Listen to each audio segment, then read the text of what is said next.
Hi there, this is Matt with State of Flux here with a review for Jaws 2. And as enthusiastic as I am right now, I'm pretty soft on this movie. This is kind of the definition of lackluster. This is a movie that I kind of blame the most for the state of sequels that we got in the latter half of the 70s, all throughout the 80s, much of the 90s, before a lot of effort was put into creating a sequel. Jaws being the first major blockbuster, it was a no-brainer that they would try and capitalize on that in some way. And in doing so, they decided to release this film, which is just a reinterpretation of Jaws. It's the same movie again, with a lot of the same beats, just bigger with a budget. And that is kind of the thing that you can fault most with Hollywood filmmaking of the blockbuster era.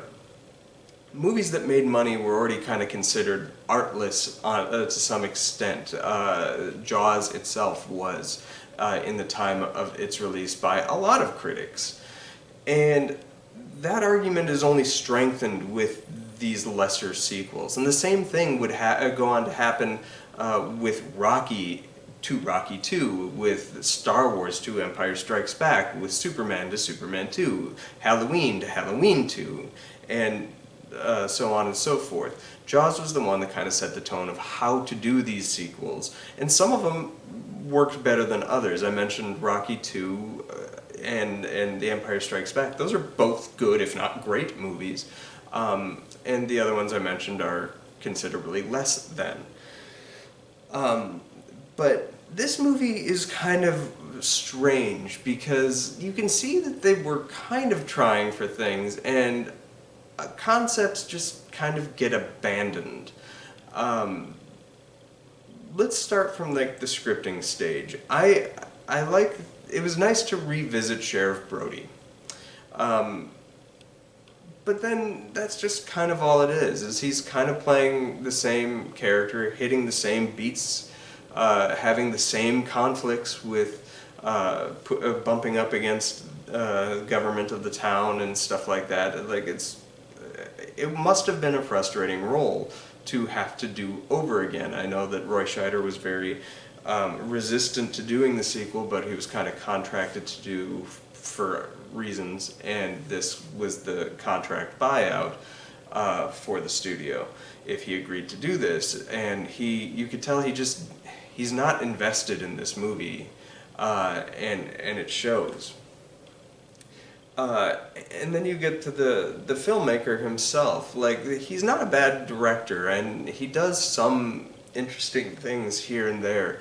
He shows way too much of the shark. This movie has zero suspense. There is no ounce of suspense in this film. So what's able to be executed, I feel like, is executed pretty poorly by and large. But what he's given to work with is confused. I said I was going to be talking about story here, and the story is that there's another shark. There's a danger. Brody knows this, and the government doesn't want, the mayor doesn't want Amity to relive the pain of the past and stuff like that. But Brody is sure that it's going to happen, and yeah, so like that whole storyline just is a retread. The thing that was kind of neat that separates this from the first one is, well, first of all, they made the shark have a massive scar on the side of its face, which is kind of a neat idea visually, but you see the shark too much, and in and of itself, that's not necessarily a flaw. You've already seen the shark in the first movie. It's the fact that this one, it looks very animatronic. There's a couple shots where the shark looks pretty okay, but okay is not selling a horror scene or a thrilling adventure. What works best with this script when it's not just rehashing what came before, falling into Randy's rules from Scream 2 of more mayhem, more carnage, candy, that's what the audience expects, more blood, more gore. There's not necessarily more blood, more gore, but there's definitely more death and more fodder for the shark to get behind or to attack. The thing that works the best is the relationship between the father and the son. And I think that's something that you glimpsed in the first Jaws movie, that there's this really tight family unit and stuff, and it's there, it's present, it is like a beacon to find in that first movie, but it's not left explored very well because that movie was a streamlined, let's get this shark. This movie takes time to actually explore that. To a point. They eventually just straight up abandon it in the last act, but what works best is that relationship with the father and the son. Mike is trying to establish his own self and his own interests and his own friend groups and live a life beyond the trauma of the past. And his father is being incredibly overprotective, knowing that there's a shark, or hypothesizing that there's still another shark out there. And the two kind of butt heads a little bit, but in a sort of loving and friendly way and whatnot. But here's where I feel like this whole storyline, which relatively works and speaks true to the experience most teens have with their parents, it reads artificial. Like, Brody's response to everything makes sense, but Mike's response doesn't. He was traumatized. He was the one that was in shock after the shark attack in the first movie and hospitalized for it. So you think he would have like held on to that. I know that like people respond to trauma differently and whatnot, but the way it was kind of presented in the first movie, this felt very artificial. And then it's just creating a family drama, which if the movie had landed well with that and had Mike be the through line, it may have paid off better, but he's just, like, he bumps his head and then you think maybe the shark's gonna get him and stuff like that, but then Brody just rides up to him at a certain point in the climax and is like, "You okay, son? Okay, go back to shore. I'm gonna go find your brother." And then it all becomes about the brother, who's really a non-entity in this movie, just as he was essentially a non-entity in the previous movie, and then it's just putting a young child in danger for no better reason than to do it, and I don't know, it reads like misguided. A lot of things that are set up throughout this movie, such as Ellen Brody's storyline, go nowhere. They just kind of fizzle off.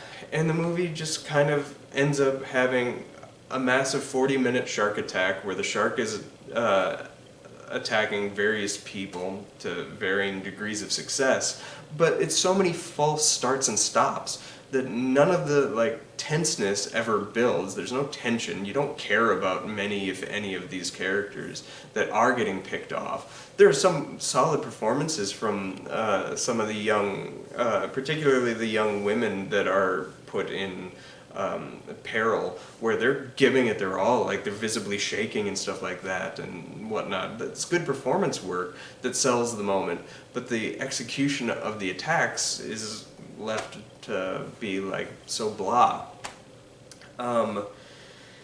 Yeah, and then there's so many false starts and stops that it just, this is kind of a nothing movie.